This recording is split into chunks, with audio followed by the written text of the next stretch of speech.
আজকের দিনে দাঁড়িয়ে যা পরিস্থিতি দেশের, কয়েক দফায় ভোটও হয়ে গেল, এখনো কি মনে হচ্ছে ইসবার 400 পার, বিজেপি 400 পার করবে, নাকি রাহুল গান্ধী প্রধানমন্ত্রী হতে চলেছে?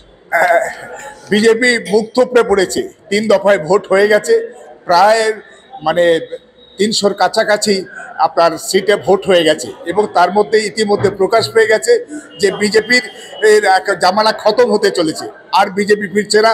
মোদি অমিত শাহ জামানা শেষ হতে চলেছে, এবং নতুন যুগ অর্থাৎ ইন্ডিয়া জোটের নেতৃত্বে নতুন সরকার ভারতবর্ষের রাজ ক্ষমতায় অধিষ্ঠিত হতে চলেছে, এবং সেটা বিজেপি মোদি অমিত শাহ দারুণভাবে বুঝতে পেরেছে বলেই তারপরে কোনো রকম কোনো সেন্সাস না করে ভয়ঙ্কর এক সাম্প্রদায়িক কমিউনাল তাস খেলার চেষ্টা করেছেন, যে মুসলিমদের সংখ্যা অর্থাৎ সংখ্যালঘুদের সংখ্যা ভীষণভাবে বেড়ে যাচ্ছে, হিন্দুদের সংখ্যা কমে যাচ্ছে।